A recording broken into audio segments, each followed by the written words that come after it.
mahasiswa bimbingan dan konseling angkatan 2018 kelas B, Fakultas Ilmu Pendidikan Universitas Negeri Makassar. Nah, di sini saya akan menjelaskan tentang materi pembelajaran asesmen dalam BK. Materi pertama itu asesmen dalam bimbingan dan konseling, yakni angket. Metode angket ini atau kuesioner ini adalah cara pengumpulan data dengan mengajukan pertanyaan tertulis kepada responden. Kuesioner ini adalah daftar yang berisi pertanyaan-pertanyaan yang disusun berdasarkan tujuan penelitian atau konstruk variabel tertentu yang dikaji oleh peneliti. Hal-hal yang perlu kita lakukan sebelum meneliti, yaitu sebelum atau pada saat membuat kuesioner, ada baiknya mempelajari yang sudah ada dan yang relevan dengan topik penelitian yang akan dilakukan. Secara umum, isi dari angket dapat berupa, yaitu pertama, pertanyaan tentang fakta. Yang kedua itu pertanyaan tentang pendapat. Dan yang ketiga itu pertanyaan tentang persepsi diri. Nah, jenis-jenis angket yaitu satu, mengklasifikasikan menurut subjek atau responden, dibedakan meliputi kuesioner langsung atau angket yang tidak langsung. Yang kedua itu pengklasifikasian menurut strukturnya, dibedakan menjadi kuesioner angket berstruktur atau kuesioner angket yang tidak berstruktur. Yang ketiga itu pengklasifikasian menurut jenis pertanyaan. Nah, yang pertama itu pertanyaan terbuka dan yang kedua itu pertanyaan tertutup. Keempat, dalam jenis-jenis angket itu pengklasifikasian menurut bentuk jawabannya. Materi yang kedua itu wawancara. Wawancara merupakan salah satu dari beberapa teknik dalam mengumpulkan informasi atau data. Proses wawancara terkadang masih banyak yang tidak memahami karena wawancara dianggap sebagai bentuk dari percakapan yang dilakukan dalam keseharian. Nah, beberapa hal membedakan wawancara dengan percakapan sehari-hari. Yang pertama itu pewawancara dan responden biasanya belum saling mengenal sebelumnya. Yang kedua itu responden selalu menjawab pertanyaan. Ketiga, pewawancara selalu bertanya. Yang keempat, pewawancara tidak menjuruskan pertanyaan kepada suatu jawaban, tetapi harus selalu bersifat netral. Dan yang kelima, pertanyaan yang ditanyakan mengikuti panduan yang telah dibuat sebelumnya. Materi ketiga yaitu observasi. Nah, observasi ini adalah metode pengumpulan data melalui mengamati perilaku dalam situasi tertentu, kemudian mencatat peristiwa yang diamati dengan sistematis dan memaknai peristiwa yang akan diamati. Pengamatan harus menyaksikan secara langsung semua peristiwa atau gejala yang sedang diamati.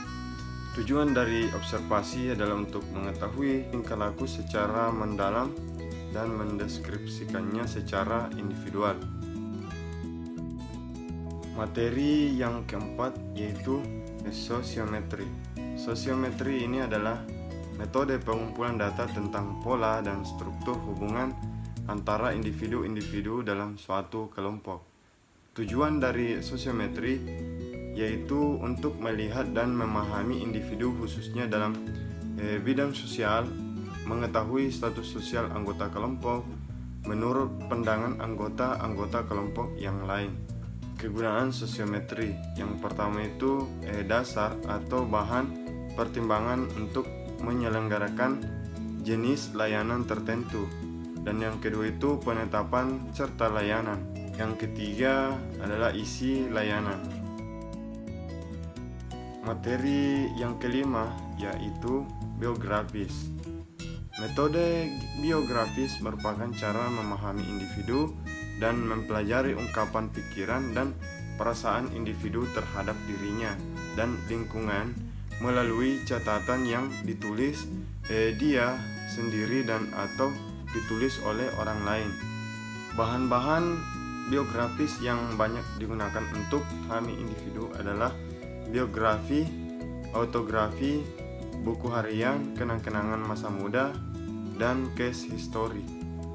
Biografi adalah tulisan mengenai seluk-beluk seseorang yang ditulis oleh orang lain. Yang kedua itu autobiografi. Tulisan mengenai yaitu tulisan mengenai gambar tentang kejadian-kejadian yang dialami seseorang dalam hidupnya yang mempengaruhi perkembangan dan pembentukan pribadinya. Nah, yang ketiga itu buku harian.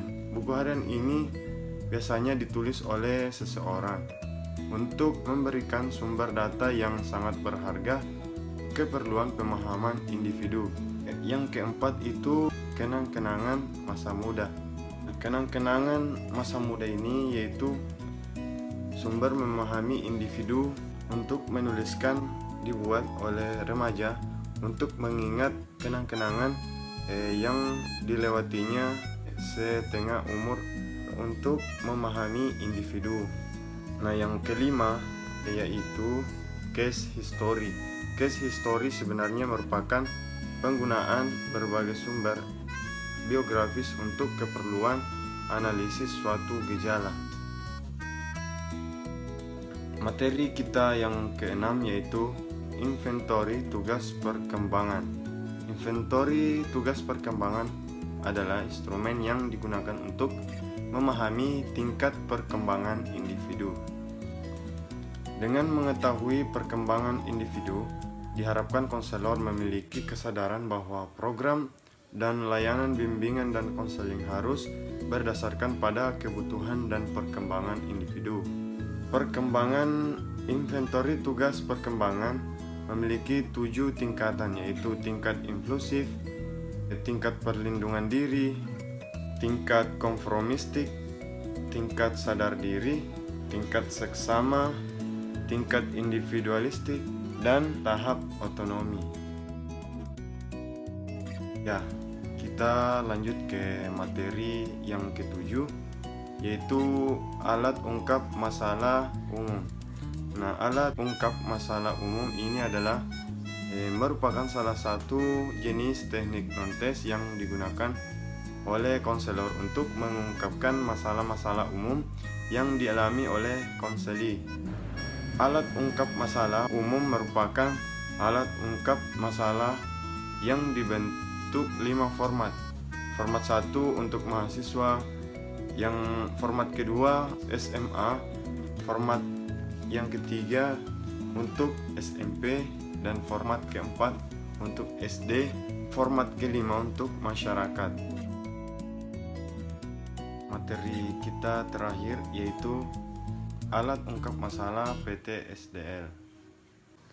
Alat ungkap masalah PTSDL adalah salah satu instrumen yang digunakan untuk mengungkap bagaimana siswa belajar.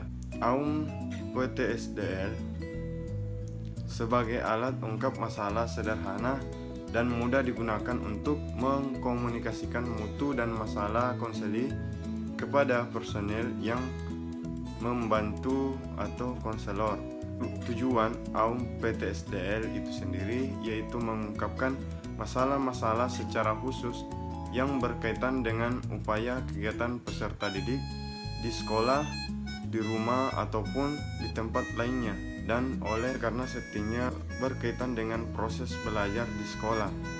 PTSDL membantu siswa untuk menyampaikan masalah yang dihadapinya, terutama yang berkaitan dengan cemas kehidupan sehari-hari, khususnya masalah belajar. Terima kasih telah menonton video kali ini. Semoga video ini bermanfaat untuk kita, berjudul asesmen dalam BK. Sampai ketemu di video selanjutnya. Assalamualaikum warahmatullahi wabarakatuh.